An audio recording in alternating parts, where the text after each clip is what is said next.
ایک سوال اور ہے، کیا سطر کھل جانے سے وضو ٹوٹ جاتا ہے؟ دیکھیں، سطر کھلنے سے وضو نہیں ٹوٹتا ہے۔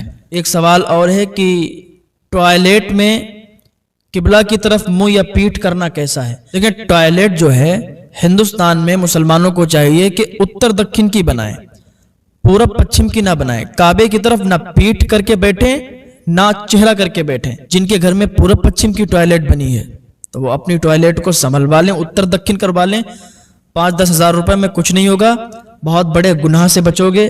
اگر ایسا نہیں کرو گے تو گناہگار ہوگے، لہٰذا اتر دکھن کی بنوائیں، پورب پچھم کی نہ بنوائیں۔ کیا لوٹے یا گلاس کو 5 انگلیوں سے پکڑ سکتے ہیں؟ لوٹے اور گلاس کو 5 انگلیوں سے پکڑنے میں کیا حرج ہے؟ لوگ کہتے ہیں کہ 4 انگلیوں سے یا 3 انگلیوں سے پکڑا جائے، ایسا کچھ نہیں ہے۔ 5 انگلیوں سے آپ لوٹے یا گلاس کو پکڑ سکتے ہیں۔ ایک سوال اور ہے، کیا بچے کو دودھ پلانے سے عورت کا وضو ٹوٹ جاتا ہے یا نہیں؟ دیکھیں، بچے کو دودھ پلانے سے یہ عوام میں بھی کچھ ایسے رواج ہو جاتے ہیں اور وہ بہت پہلے سے چلتے ہوئے ہوتے ہیں، ان کو ٹھیک کرنے کی کوئی کوشش نہیں کرتا۔ اگر انہیں بتایا بھی جاتا ہے کہ بھائی یہ غلط ہے تو لوگ اس پر عمل نہیں کرتے، کہتے ہیں آپ غلط بول رہے ہیں، ہم تو اپنے پرخوں سے کرتے ہوئے آئے ہیں، ہمارے باپ دادا یہی کرتے آ رہے ہیں۔ جو بات اگر کوئی پڑھا لکھا انسان آپ کو بتاتا ہے تو اس کی بات ماننا چاہیے، اگر کوئی عالم دین آپ کو سمجھا رہا ہے تو اس کی بات ماننا چاہیے۔ اب یہ سوال ہے، کیا بچے کو دودھ پلانے سے عورت کا وضو ٹوٹے گا یا نہیں؟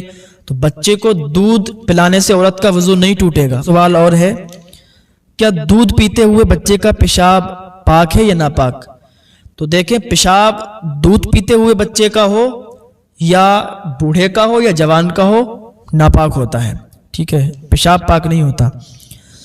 کیا انسان پیشاب کرنے سے ناپاک ہو جاتا ہے یا نہیں؟ دیکھیں، یہ ایک مسئلہ ہے۔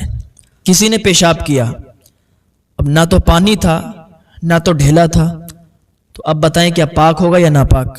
تو اکثر لوگ جو پڑھے لکھے نہیں ہیں تو وہ یہی کہیں گے کہ ناپاک ہو جائے گا انسان، لیکن نہیں، یہ مسئلہ شاید آپ پہلے سن چکے ہوں یا نہ سنا ہو تو آج سنیں۔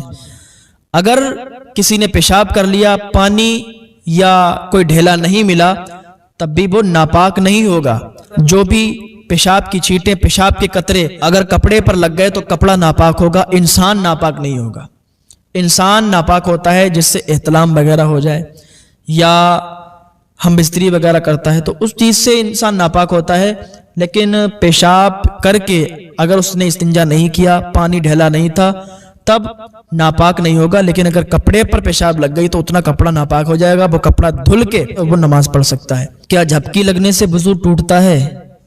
دیکھیں، جھپکی لگنے سے وضو نہیں ٹوٹتا ہے۔ جیسے مسجد میں آپ نماز پڑھنے کے لیے گئے، بعض اوقات کیا دیکھا جاتا ہے، جمعے کی نماز میں لوگ آتے ہیں نماز پڑھنے، تو جمعے میں بہت لوگوں کو نیند آتی ہے، تو جمعے میں بہت لوگوں کو جھپکی آ جاتی ہے، سونے لگتے ہیں، تو جھپکی سے وضو نہیں ٹوٹتا ہے۔ ہاں، اگر آپ ٹیک لگا کر سو جائیں، ٹیک لگا کر اگر آپ سو گئے تو وضو آپ کا ٹوٹ جائے گا، یا لیٹ گئے آپ چت یا پٹ کسی طریقے سے تو وضو ٹوٹ جائے گا، لیکن بیٹھے بیٹھے اگر آپ کو جھپکی آئی تو وضو نہیں ٹوٹے گا۔ کیا بی بی سے ہم بستری کرنے سے سارے کپڑے ناپاک ہو جاتے ہیں یا نہیں؟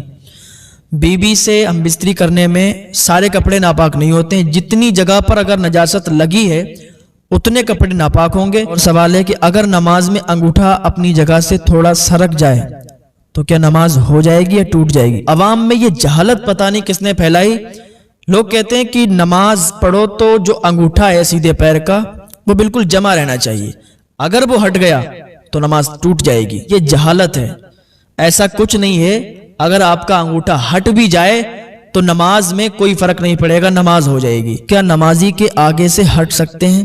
کہ ایک انسان نماز پڑھ رہا ہے اور ایک انسان اس سے اگلی والی صف میں بیٹھا ہوا ہے، اب پیچھے والا تو نماز پڑھ رہا ہے اور آگے جو بیٹھا ہوا ہے اس کی نماز مکمل ہو گئی، اب وہ وہاں سے ہٹنا چاہتا ہے تو کیا کرے؟ اسی بات پر ایک انسان کا ایک سے جھگڑا ہو گیا، وہ صاحب نماز پڑھ رہے تھے اور ان کے آگے جو بیٹھے تھے وہ آگے سے ہٹ گئے اور یہ نماز پڑھتے رہے، تو انہوں نے بعد میں بڑا جھگڑا کیا کہ آپ میرے آگے سے ہٹے کیوں، یہ گناہ ہے، یہ جائز نہیں ہے۔ تبھی تو کہتے ہیں علماء سے ملیں، علماء سے پوچھا کریں، کوئی مسئلہ آپ کا پھنسا ہوا ہو تو آپ اپنے علماء سے پوچھا کریں، یہ مسئلہ ہمیں نہیں معلوم ہے، اس کو لہٰذا آپ حل کریں۔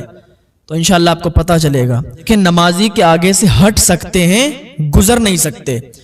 ایک نمازی نماز پڑھ رہا ہے اور ایک اگلی والی صف میں اس کے سامنے بیٹھا ہوا ہے، اس کی نماز مکمل ہو گئی تو وہ اب آگے سے ہٹ سکتا ہے۔ جو شخص نماز چھوڑتا ہے اور وظائف پڑھتا ہے تو کیا اس کے وظائف قبول ہوں گے یا نہیں؟ جو شخص فرض نماز چھوڑتا ہے اور وظائف کی طرف بھاگتا ہے، وظائف پڑھتا ہے، تو ایسا شخص اس کے کوئی وظائف قبول نہیں ہوں گے۔ اگر کوئی فرض چھوڑ کر نفل ادا کرتا ہے تو نفل قبول نہیں۔ حضرت عمر رضی اللہ تعالیٰ عنہ نے ایک مرتبہ دیکھا کہ ایک صحابی فجر کی جماعت میں شامل نہیں ہو پائے، تو آپ جب ان کے گھر کی طرف سے گزرے تو ان کی والدہ سے کہنے لگے کہ آج وہ فلاں صحابی جماعت سے شامل نہیں ہو پائے، کیا بات ہے؟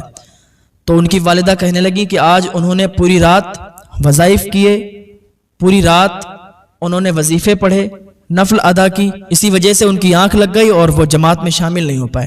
تو حضرت عمر رضی اللہ تعالیٰ عنہ کہتے ہیں کہ پوری رات وظائف کرنے سے بہتر ہے کہ فجر کی جماعت میں شامل ہو۔ کیا بغیر رومالی والا پیجامہ یا تہمد پہن کر نماز ہو جائے گی یا نہیں؟ بغیر رومالی والا اگر پیجامہ ہے اس کو پہن کر نماز ہو جائے گی، یا تہمد پہن کر کوئی نماز پڑھتا ہے تو اس کو پہن کر بھی نماز ہو جائے گی۔ لوگ یہ کہتے ہیں کہ اگر تہمد کے اندر کچھ نہیں پہنا یا پاجامہ میں رومالی نہیں تو نماز نہیں ہوگی، یہ لوگوں میں غلط ہے، غلط مشہور ہے، بلکہ نماز ہو جائے گی۔ پاجامہ یا پینٹ کی مہری موڑ کر نماز ہو جائے گی یا نہیں؟ پہلی بات تو پاجامہ یا پینٹ ایسی بنائیں کہ اس کو موڑنے کی ضرورت نہ پڑے، اور اگر وہ لمبی ہے تو اس کو اپنے حال پر چھوڑ دیں، اس کو سمیٹے نہیں، اس کو پلٹے نہیں۔ اگر جو شخص پاجامہ یا پینٹ کی موری سمیٹ کر نماز پڑھتا ہے اس کی نماز مکروہ تحریمی ہوتی ہے، وہ نماز دوبارہ پڑھے گا۔ اور یہ ایک مسئلہ ہے، اگر نماز میں کوہنی کھلی ہیں تو نماز ہوگی یا نہیں ہوگی؟ یہ تو اکثر لوگوں میں پایا جاتا ہے، ایک مسجد میں نہیں اور ایک جگہ نہیں، ہر جگہ آپ دیکھیں گے تو آپ کو ایسے لوگ ملیں گے جو کوہنی کھول کر نماز پڑھتے ہیں، یعنی ہاف ٹی شرٹ میں نماز پڑھتے ہیں۔ ہاف ٹی شرٹ پہننے والوں کی نماز مکروہ ہوگی۔ فتاوی رضویہ جلد 3 صفحہ نمبر 416 میں یہ موجود ہے۔ جب بھی کوئی کسی کو غلط کرتے ہوئے دیکھا کرے تو اکیلے میں سمجھا دیا کرے۔ اور ایک مسئلہ اور یہ ہے، کیا چھوٹے بچوں کو مسجد میں لا سکتے ہیں؟ دیکھیں، چھوٹا بچہ اگر ہے تو اس کو مسجد میں لانے کی اجازت نہیں ہے۔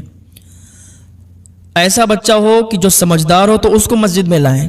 بعض لوگ کہتے ہیں کہ اگر بچوں کو مسجد میں لائیں گے نہیں تو انہیں پتہ کیسے چلے گا نماز کے بارے میں، انہیں کیسے سکھایا جائے گا؟